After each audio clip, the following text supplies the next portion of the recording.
Bago tayo mag-umpisa, baka pwede nyong i-like ang video na to.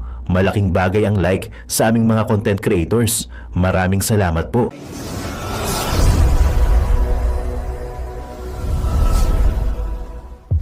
Ibinesura po ng piskalya ang demanda ni Trililing laban sa akin. Ano mo sisirain ang pagkatao ng Trililing na sira na sa mata ng napakadaming tao? Ibinasura ng korte ang kasong cyber libel na isinampa ni Antonio Trillanes laban kay Attorney Harry Roque dahil umano sa paninirang puri ni Roque kay Trillanes. Nagugat ang reklamo sa isang video clip noong April 1, 2024. Nag-post si Roque sa kanyang verified Facebook account at official TikTok account hinggil sa di umano'y sikretong kasunduan ng dating senador sa China sa issue ng West Philippine Sea. And I quote, "Hoy Trililing, excuse me, hindi nawala ng teritoryo ang Pilipinas ni isang inch noong panahon ni Presidente Duterte at ipinaalaala ko sa kanya na nawalan tayo ng teritoryo ay noong panahon ni Pinoy, kung saan siya ang itinalaga bilang special envoy na walang permiso ng Senado noong mga panahon na iyon dahil siya ang nakaupong senador." Matatandaang si dating Senador Trillanes ay nagsilbing bilang backdoor negotiator sa China noong Aquino administration noong 2012 Scarborough Shoal standoff. Dagdag pa nito, si dating Senate President Juan Ponce Enrile ay nagsiwalat ng mga impormasyon mula sa ambasador ng Pilipinas sa China na si Sonia Brady na inakusahan si Trillanes ng pag-bypass ng mga official diplomatic channels at pagkompromiso sa pambansang seguridad. Giit pa ni Attorney Harry Roque, hanggang ngayon, napakatagal ng panahon na ang nakalipas, hindi pa rin isinapubliko ni Trillanes kung ano talaga ang naging kasunduan nila ng China. Basta ang alam ng lahat, matapos ng napakaraming pagmimiting niya, nawala ang Scarborough sa atin. Boom! Yun. One time. Boom! Yun. Okay guys, napakaganda ng pag-uusapan natin ngayon. Reaction. Guys, nakita nyo ba yung preview? Diba? Ang preview natin, si Attorney Harry Roque, no? Oo, dinismiss na yung kinaso ni Trillanes, no? Dati. So napakaganda ng pag-uusapan dito. Panoorin nyo guys. Kahit itong video lang na to, panoorin nyo hanggang dulo kasi para maunawaan nyo to. Kita nyo dati, 'di ba? Sinampahan, no, ng kaso si Attorney Harry Roque ni Trillanes. Ayan, binasura na ng korte. Yan ang sinasabi ko sa inyo puro kayo kayabangan Attorney Mr. Trillanes, ex-senator. Kalabahanin mo ba naman, no? Dala-dalawa naman yung salabing ko. Kalabahanin mo ba naman yung yung napakagaling na abogado na si Attorney Harry Roque? Attorney rin yan ng ICC, di mo ba alam? Tapos yung mga pinagsampa mo, wala, binasura ng korte. O, di ba? Sayang lang. So mga kababayan, dito sa video rin na to, no? Itong video na to, mapapanood nyo yung full video. Si ex-senator Trillanes pala ay mayroong napakalupit na sikreto na sinasabi na si Tatay Digong daw ang may dahilan kaya kung bakit nawala Scarborough Show, no? Yung pinag-aagawan ng China at ng Pilipinas. Naku, nandito napakalaking pasabog ni Attorney Harry Roque. Oo, makikita nyo po dyan, no? At dito pala mga babayan, no, panoorin mo hanggang dulo, ibabalita ko lang sa'yo. Ito pala ay umaabot na ng halos 20 na meeting na pala ang ginawa ni ex-senator dito sa China. Kaso hindi niya binalita sa atin, no? Ito binulgar to talaga ni Attorney Harry Roque, no? Na siya ang ito si Aquino pala, si Aquino, siya ang may dahilan diyan kung bakit itong Scarborough Show na to ay nasakop ng China. Hindi si Tatay Digong. Kaya yung mga tanso vlogger dyan, manood muna kayo kasi dito tayo manonood kay Attorney Harry Roque ng totoong istorya. Hindi ko alam kung maniniwala kayo. Alam ko naman mga bulag din naman kayo kung ipagpipilitan ni Attorney Harry Roque yung dahilan kung bakit ay nagkaganyan. So sa tamang pag-iisip, no, at kung i-analyze nyo si ex-senator Trillanes o si Mr. Trililing ay siya ang may dahilan kung bakit nagkaganyan ang awayan, no, ng China at ang Pilipinas. Saka ito, syempre lalong pinalala po ni BBM na nagkaganyan na, nag-away-away na At mukhang mahihirapan din po na magkasundo pa sa video na to ay si Atty. Harry Roque, manood tayo. Mahihirapan na magkasundo ang China at ang Pilipinas. Dati 'di ba si Tatang Digong maayos naman. At maganda naman yung pamamalakad. Bakit ngayon nagkaganyan-ganyan na? Bumili pa si BBM ng 20 na jet fighter. Aanin mo na ba naman, itatapat mo ba naman sa mga jet fighters yan ng mga Chino? Libo-libo yung kanilang kanilang yung mga jet. Ilang lipad lang yan, sabog ka agad yan. Dapat ang inuuna, sabi nga ni Atty. Vic, yung war on kahirapan, hindi yung war dyan ng hindi man tayo ubra dyan Napakadami na lang kagagamitan.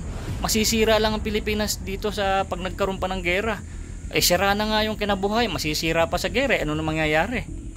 So ganito mga babayan, baka magreklamo na naman to si Kumare. Ang dami-dami kong salita. Kahit pa paano magsasalita po kasi reaction video tayo. Kasi yung iba hindi umabot sa dulo. Di binabalita ko na yung laman ng video natin, mapapanood nyo. So syempre don't forget, huwag nyo pong kakalimutan, malapit na, ilang tulog na lang. Iboto po natin ang Team PDP laban Team Duterte ni Tatay Digong. At sabi niya, pag hindi mo sinuportahan ng kanyang Duterte, kalimutan mo na siya. Kaya vote straight tayo, mare, kumpare. Shoutout po sa mga nagko-comment dyan na vote straight. Yun, ang lupet. Alam na, pagdating ng eleksyon ano natin yung mga yan, sold out natin yung ticket ng Team PDP laban para po ay maging maayos na yung Pilipinas. Matapos na yung mga mare-marites na yan. At ay gumanda na ang bansang Pilipinas kahit paano maayos. Ngayon ang dami na namang krimen, sobra, ang daming krimen, sandali, sasama ko muna rito mga kababayan yung napanood ko, nasa dulo ng video mga babayan yung naki-clearing operation, ilang days pa lang to, pero sa dulo ng video nyo mapapanood, okay? Dulo ng video mapapanood nyo yung mga nasa natutulog sa mga tulay, mga ganyan. Nako, napakaraming panay-pineralya yung ginagamit sa drugs. Panoorin mo yun, nasa dulo ng video. Pagkatapos ng video, yung full video ng pinapanood natin, nasa dulo ng video mapapanood mo yung nahuli. Hindi naman nakita yung mga tao Ando, nagkalat yung ginagamit sa pag-drugs. Nako po, panoorin nyo hanggang dulo panoorin nyo, mare and pare. Yung mga subscribers natin, panoorin nyo, nasa dulo ipapakita ko doon yung clips doon na yung mga nagki-clearing ay nakakita ng kubo na maliit nasa ibabaw ng mga flyover. Grabe, napakadaming mga foil. Talagang talamak, panoorin mo yun sa dulo mga babayan. So ganito mga babayan, ipi-play ko na yung video, napanood mo naman yung preview. Kahit itong video lang na to, ituloy mo hanggang dulo para malaman mo yung mga sinabi ni Atty. Harry Roque. Yung about sa binasura na yung kaso ng Supreme Court sa kinaso ni Trililing sa kanya at yung mga pinag-aagawan dyan sa Scarborough Shoal at ano nangyari sa Pilipinas at ang China, bakit sila nag-away. Si Trililing talaga ang may utak dyan. So ito mga babayan, ipi-play ko na yung video. Don't forget panoorin mo hanggang dulo kasi nandun yung ipapakita kong video, yung clips doon na talagang talamak talaga ang drugs. Okay, panoorin nyo na, let's go! Scarborough problem, and I told you, who authorized you to make a backroom negotiation with the Chinese for this Scarborough? Yes, and the And president... you were telling me about treason, remember? Yes, and that the president answered you directly that he authorized me. He told it in your face, Mr. President. What? Yes, that's correct. Oh, that's correct. I accepted that because I did not know that you were authorized. But the fact is that I asked you, whom did you talk to in China? I don't need to report to the Senate President, Mr. President. You have a duty I am to not, report what you do obliged. as a senator to this chamber. And in fact, you have a duty to notify the office of the Senate President when you leave this country to go abroad. But I did And not. the only time that I have authorized you is one time. I do not know how many times you have been to China. My understanding is you have been to China talking to the Chinese government for 6 times already. Yes. And And that you have met them 15 or 16 times. For Yes. what reason, we do not know. Are you becoming a fifth columnist of the Chinese in this country? The Senate President is not privy to the backroom channel talks, and I'm not obliged in any way to I think you divulge. have a duty to inform the people. I have already informed the people, but not the Senate President. I'm not obliged to report to the Senate President. And all this line of questioning is irrelevant again. And should this line of questioning continue, I will have to say that I will refuse to yield anymore the floor. No, I'm asking you a question. You went to China, you asked the ambassador of the Philippines there, Madam Brady, for a meeting, and you said, do not take notes during our conversation, and you called the Secretary of Foreign Affairs a traitor. In fact, you told me that he committed treason. Yes, it was an executive session, and we're not supposed to And I divulge will what's read, happening in you the... want, I will read into What- the record your conversation with Brady But it's and supposed his to notes be, to the Department of Foreign it's Affairs. supposed to be a confidential matter. Yes, but there's nothing So, confidential. even in the executive meeting, cabinet meeting, in the cabinet meeting in Malacanang, Mr. President, I will refuse to answer if that's Because going you to be cannot the line. answer the No, questions I'm because going it's to ask going you to about be your improper meeting. in this particular interpretation. Because you cannot answer I the can questions answer. I'm going to I ask can you. answer, but I won't be baited into that trap. You met, The point you met here Brady. is, Mr. President, this is Mr. how I felt. President, may I request this gentleman Mr. President, to in be that case, admonished. I will refuse to yield the floor anymore. Well, for, in that case, I any will read into interpretation. the record the notes that Mrs. Brady or Ambassador Brady wrote about your conversation with her in Beijing on August 12, 2012. You want me to read point this? of order, Mr. President. You want me to read this? A point of What is order. the point of order? The Senate President may reveal sensitive information pertaining to foreign relations and national security, and I believe it is out of order in You this do not teach me what session. the parliamentary proceedings. I'm not answerable to anybody There about is a what point I of say order, in this Mr. hall. President. The Senate President may proceed. All right, and I have here the white paper that you've been writing about the Secretary of Foreign Affairs.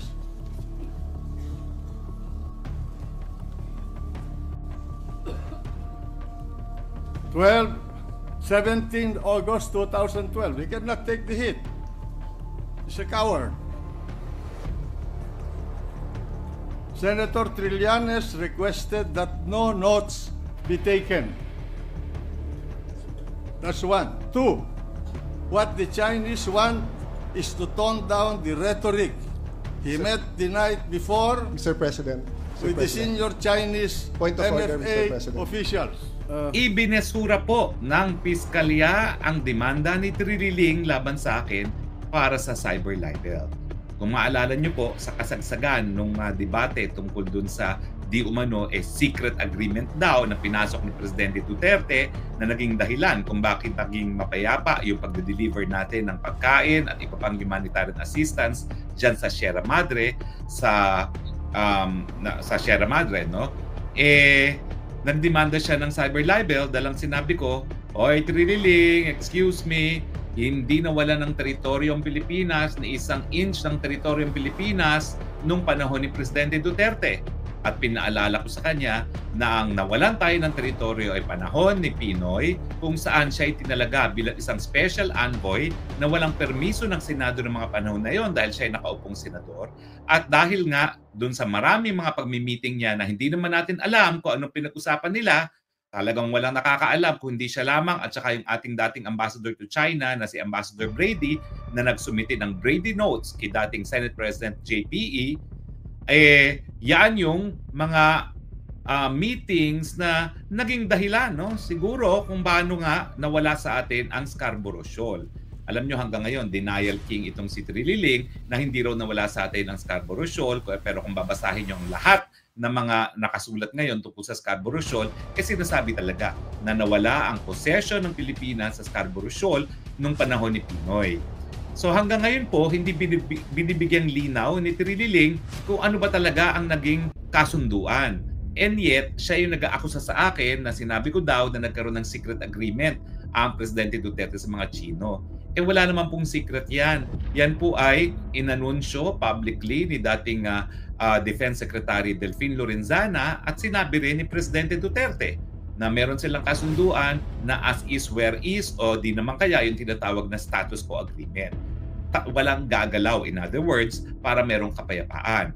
Hindi tayo gagalaw para ayusin, pero at the same time, hindi gagalaw ang mga Chino para hadlangan yung pag-deliver ng pagkain, tubig at iba pang humanitarian assistance sa ating mga kasundaluhan sa Sierra Madre.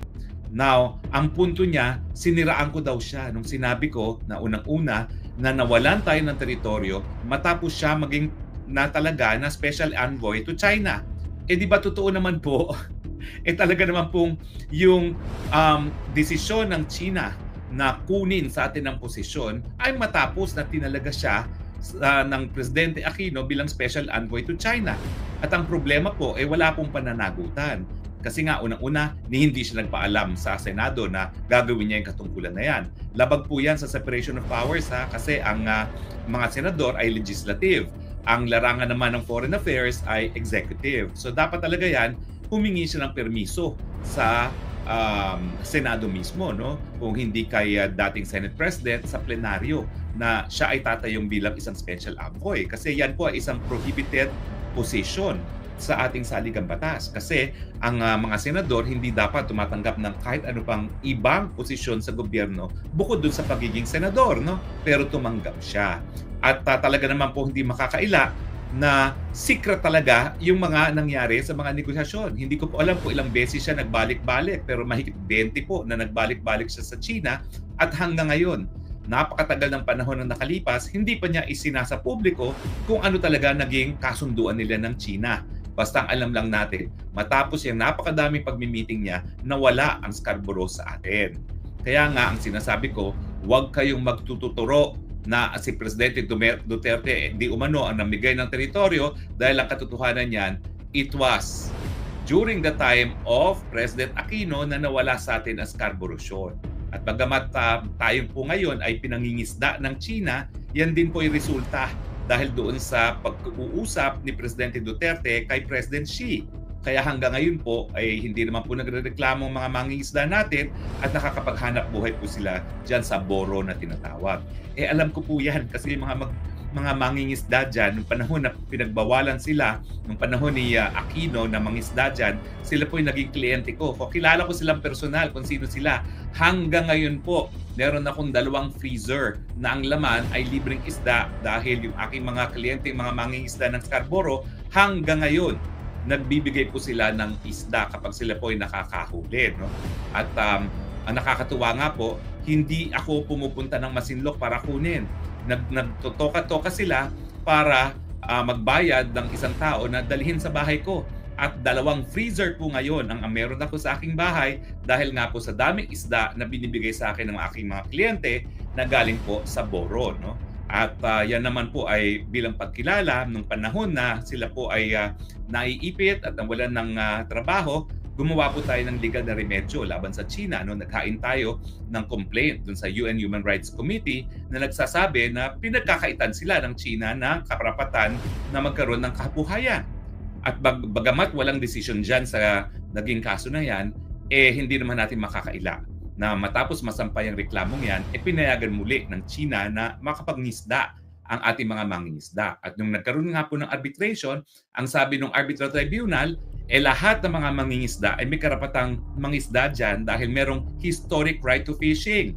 So lahat ng mangingisda, kay Pilipino, kay Chino, kay Vietnamese, ay po pwedeng mangisda dyan sa boro. Dahilan na hanggang ngayon po, naghahanap buhay ang ating mga kababayan dyan. Well, ako nga po sinasabi ko na sa mga Chino bakit pa ba kayo kailangan mangisda dyan? Ang gawin nyo na lang, ponduhan ninyo ang isang modernong fast freezing facility at saka i-improve nyo yung port facility ng Masinloc para hayaan nyo ng Pilipino ang mangisda hayaan nyo lang i-fast freeze ang mga isdang nahahanap dyan, nahuhuli, at i-export sa China. Dahil mayaman na naman mga Chino, hayaan na nila mga Pilipino lang ang mangisda dyan sa Scarborough. At sila kain na lang ng kain dahil meron naman silang pambayad, di ba? So, pero hindi po pwedeng mangyari ngayon yan dahil nga sinira na ng tuluyan ni Marcos Jr. ang ating relasyon sa China. At mukhang wala na pong pag-asa na ma-repair sa near future itong relasyon nito hanggang nakaupo po ang Marcos Jr. Dahil ginagamit ng Marcos Jr. ang China ngayon para takutin ang mga Amerika na kapag hindi sumaklolo ang Amerika sa Pilipinas laban sa China, hindi nila magagamit ang ating bansa bilang unsinkable warship laban sa China. No?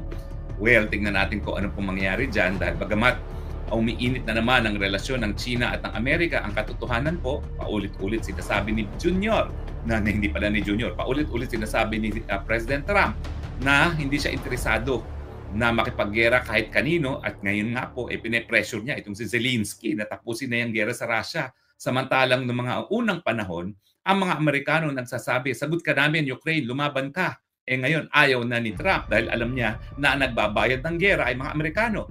So sa tingin ko rin po, hindi papayag si President Trump na kapag nagkagera dahil nga sa Taiwan, ang Amerika magbabayad.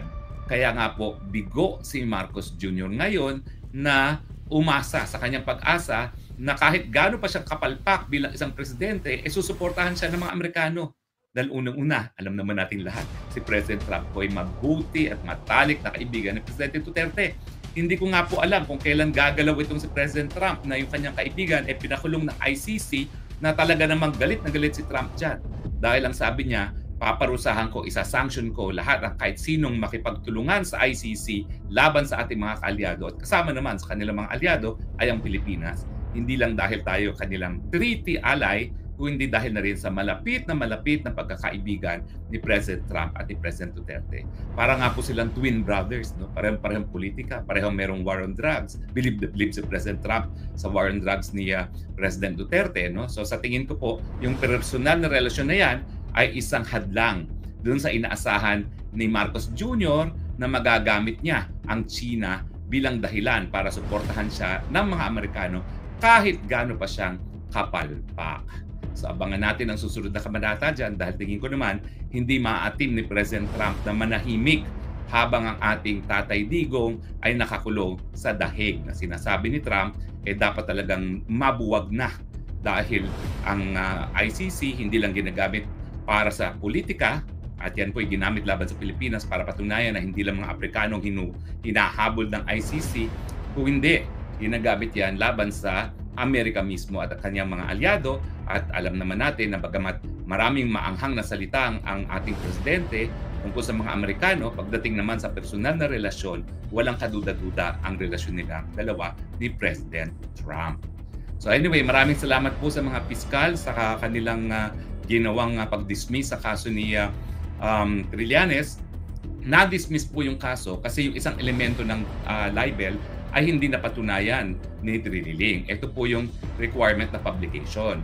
Ang sinabi niya kasi sa kanyang complaint affidavit, napagbigay alam lang sa kanya ng isang staff niya yung aking broadcast na Spokes Hour kung saan tinawag kong pansin niya na hindi talagang nawala ng kahit anong teritoryong Pilipinas sa panahon ni Presidente Duterte. Pero sabi ng piskal, nasa ng prueba, wala namang sinumpaang saneksa yung staff mo. Tapos, hindi rin siya gumawa ng kahit anong ebidensya, nagsumiti ng ebidensya na may nakapanood sa Spokes Hour na episode na yon at naniwala na nasiraan ang pagkatao ni Trililing.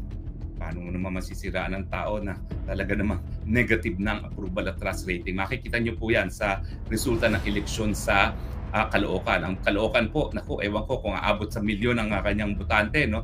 Pero wala pa po sigurong 20,000 na magiging boto dyan ni Trilig. Baka nga mga 10,000 lang ang makukuha niya, no? So paano mo sisirain ang pagkatao ng Trililing na sira na sa mata ng napakadaming tao? Paano tingin niyo po yan?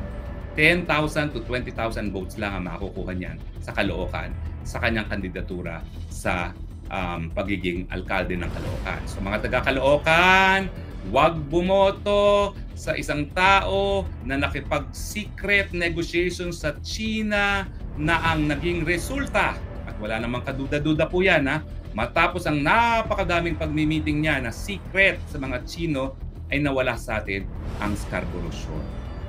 Now, ang hindi po in-address ng mga prosecutor ay yung sinasabi ko na sakop ng protected speech yung aking sinasabi. Unang-una, hindi naman ako nagsabi na nawala ang Scarborough Shoal dahil sa paghihimasok ni Trillanes. Yan naman po ay sinabi mismo ni Juan Ponce Enrile nung siya ay Senate President.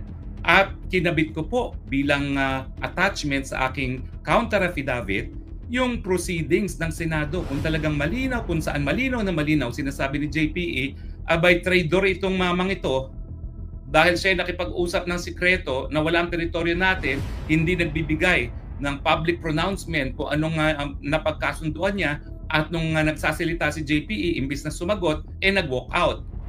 Kung wala siya itatago, ba't hindi siya sumagot sa plenaryo ng Senado? Kaya nga ang mga senador binibigyan ng immunity laban sa libel para maging ang balitaktakan dyan ay maging buhay, no? At malaman natin kung anong katotohanan.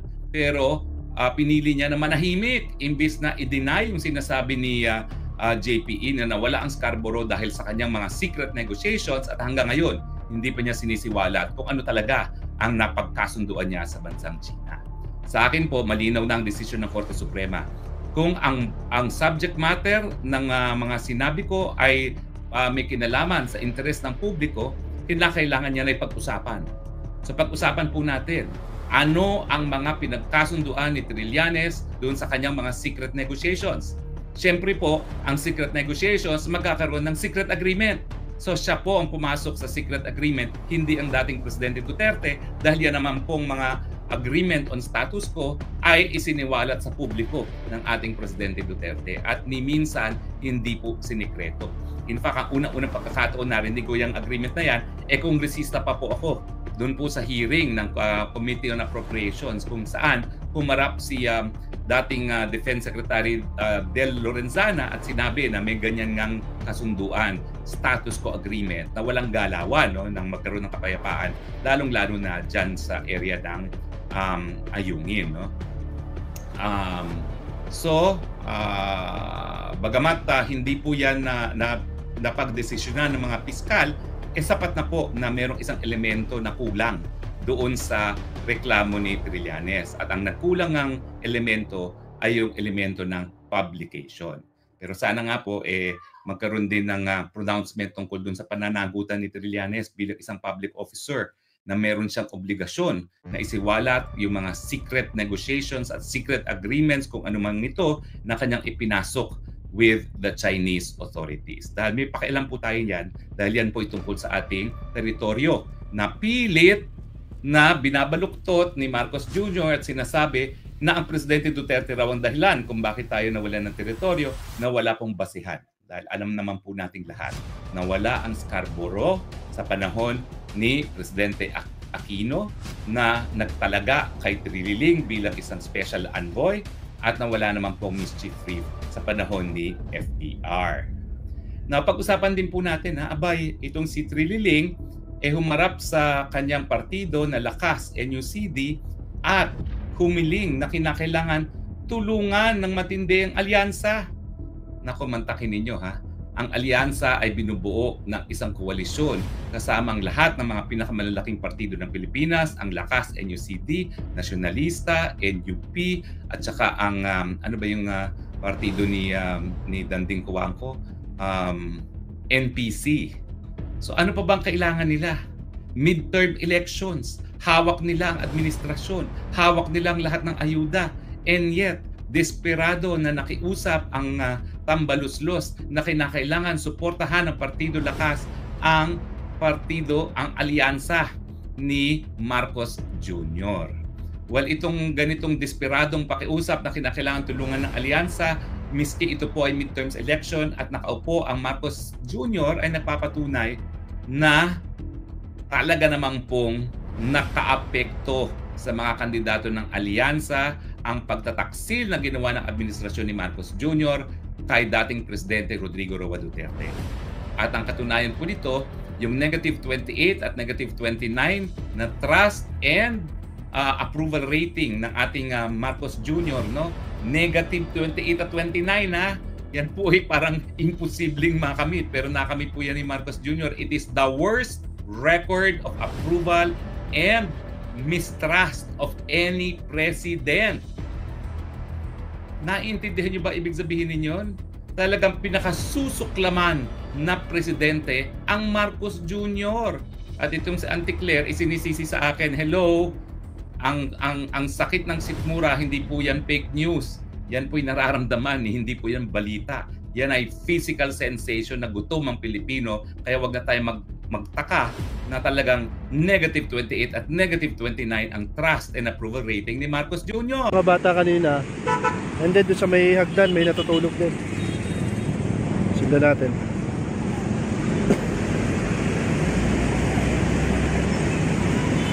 Itong footbridge, ginawa talaga na siyang silungan, tulugan, kapag ka umuulan. Ayan, may nakitang parang isa pang kubo-kubo. Silungan sa loob.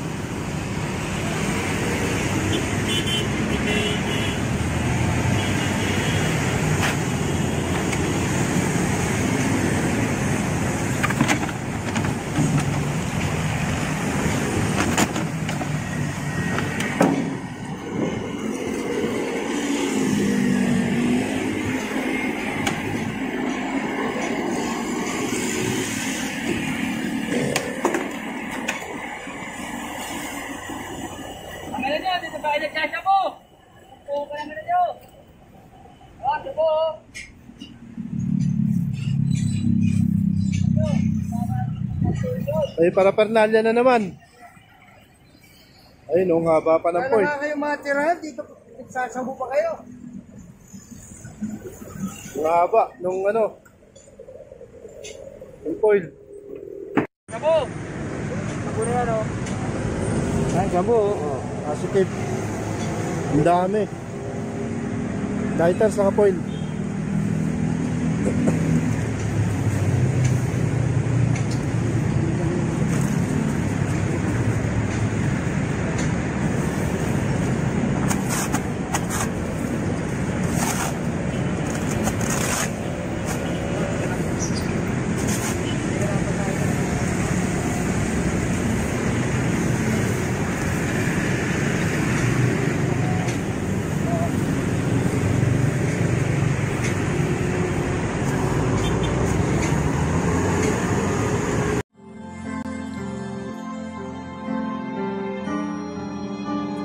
Melody ng song. Ang bayan ko'y pinagpala pagkat sa aming pinigay ang isang biyaya na mag-aahon sa hirap at dilim ng kahapon at sa bawat Pilipino'y magtatanggol sa bayan ko dating laganap pang-api at dusa sa aming mga mahihirap ngunit ikaw ay dumating sagot sa aming mga dalangin muli kaming babangon, mabuhay ka Tatay Digong.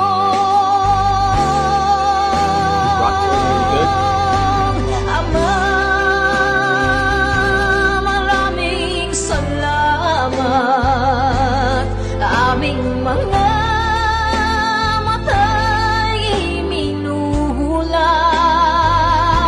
gawain na masasamay iyong isiniwalat.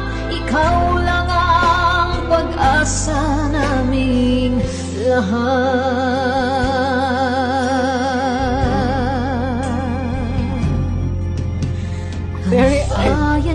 Minamatay niya ako kung iyak ako. Pilipinas,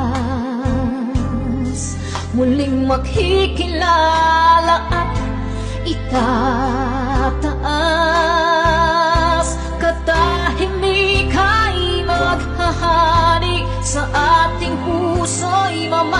bayani, mga ngiti sa labi, di mapapawi.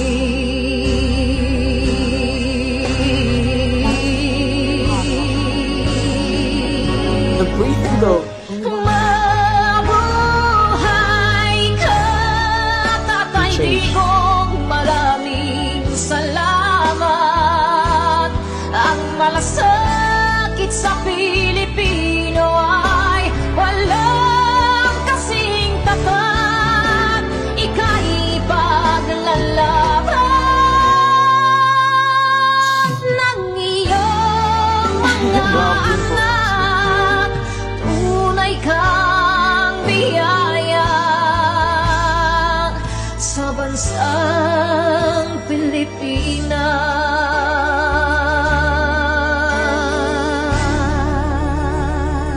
Haba. Irene Oy. Nay, ito na yung bayad ko sa isa, ano? O, kunin mo yung isa. Isa muna, iyan, no?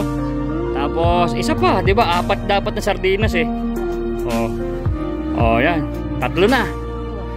Pang-4 na sardinas. Okay na.